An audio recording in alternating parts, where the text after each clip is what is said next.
Hey there, I'm Stephanie Langston for Yallwire in Nashville, hanging out with Grammy award-winning group the Mavericks at 3rd and Lindsley. Howdy, howdy. Hello.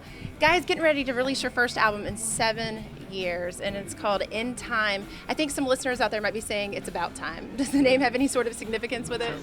Well, time is sort of, I guess, what the title implies. It took time. It is, it's that time again. It's as Raul just said a minute ago, we're like cicadas. It's cicada time. Are we a 7-year species? Every 7 years we crawl out of the earth and make noise. There you go. Well, I know this kind of coincides with 20 years of your first major album that you guys released. 20 years. I mean, what have you guys learned in that experience, and what can we hear it in your music on this new album? Oh, it's interesting. Someone was asking how the music after 7 years off has changed, whether this is a different record from our earlier ones. But this band has always been a band of kind of audiophiles. So I've always thought that our records kind of emulate what we're listening to at the time.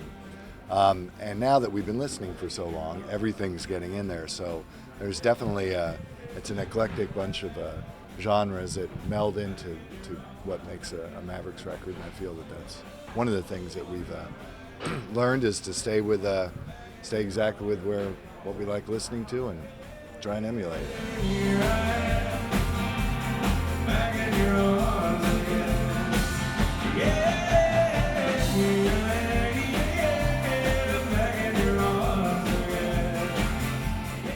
Talk about the song selection for this. There's 14 tracks, and I believe you wrote most of them, right?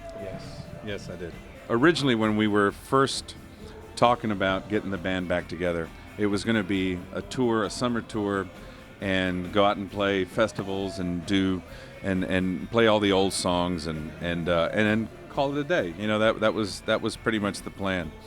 But I happened to have a couple of songs. Really, I didn't have the whole album yet. I had ideas and thoughts and whatnot, but really only had about a handful of completed songs. But it was starting to sound like a Mavericks record, and so what really made this all possible was and made it, I think, special to all of us, was the fact that we were going to have new music.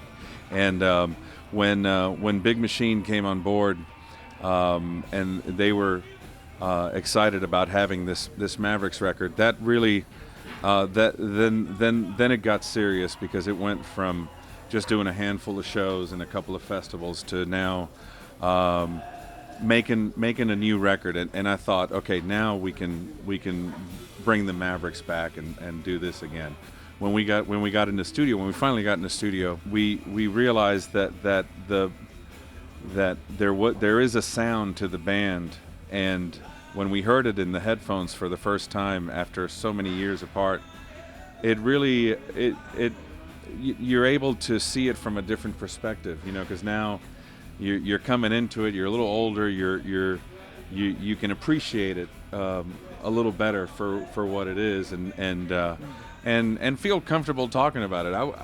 I don't think 10 years ago or 15 years ago I would have been caught dead talking about, you know, the sound of the band, but I think now, after so many years apart, and really that moment in the studio and the energy that created has fueled us for the rest of the year, because we recorded this record about a year ago.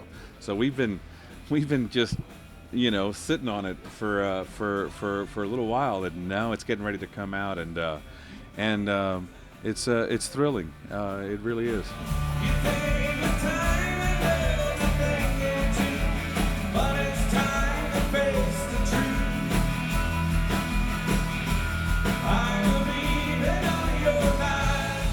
And you have a bonus track on there, Come Unto Me, which you do in Spanish, correct? Yeah.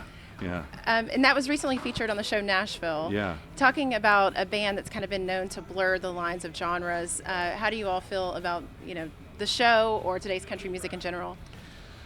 Well, the show the show is nothing but a positive thing for Nashville. You know, I know that people probably, I've heard gripes about, you know, it's not very realistic or this and that, but it's a TV show. You know, it's not a documentary. So it's highly entertaining, and I think it's well done, and it puts Nashville in a very beautiful, kind of glamorous light. And you know, we as musicians, you laugh at some of the musical scenes because we know how it really is, but that's okay, you know. That's not what the show's about, you know. And the fact that it is shot here, and a lot of our friends have gotten to be part of it, you know. They've employed a lot of local people, and I think that's nothing. It's nothing but a positive, and it's a well done show. Well, while we can hear that energy on the album, we also still see it on the stage, which you're bringing to us tonight here at 3rd and Lindsley. Tell us about tonight's show. To anybody that comes to a Mavericks show, I hope, you know, they all seem to come to it with such an enthusiasm. You know, they're expecting to have a great time, and I think that it's safe to say that we always do give that to them.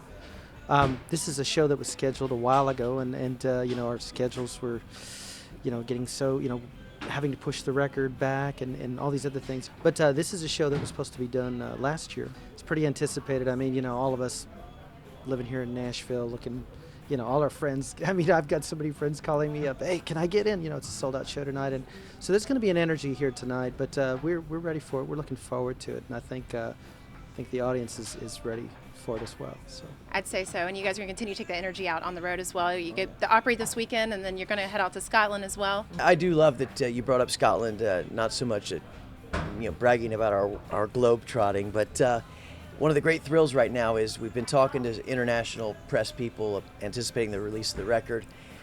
When I talk to these guys from the UK, they in particular give me a great deal of, you know, there's a lot of love there. We've had a great career there in the past. I'm excited to get back to that part of the world. Mm-hmm. It's just something special when you've had that relationship. It's truly like a relationship. You go back and you see this place that you had enjoyed for at least a decade or more. So yeah, Sunday we fly out, we head to Scotland, and then it's parts unknown. We are thrilled. Earlier today it came up that this is a privilege, and I'd like to definitely get that across. We feel privileged to be able to return to this, have an audience that waits for us, have a sense of purpose, still have the gift of music, and have a singer that sounds, in my mind, better than he ever sounded, and he's always been amazing to me. Wow, who gets to do this? Honestly, who gets to do what I do? I feel blessed, and that's the only way to describe it. So. For everybody, there's someone just for them. Like anybody, you just want every now and then. Well, hopefully Scotland's just the beginning of a whirlwind of the year for you guys. Very excited for you all. You can pick up In Time on the store shelves February 26th, the Mavericks. Maybe I'm not found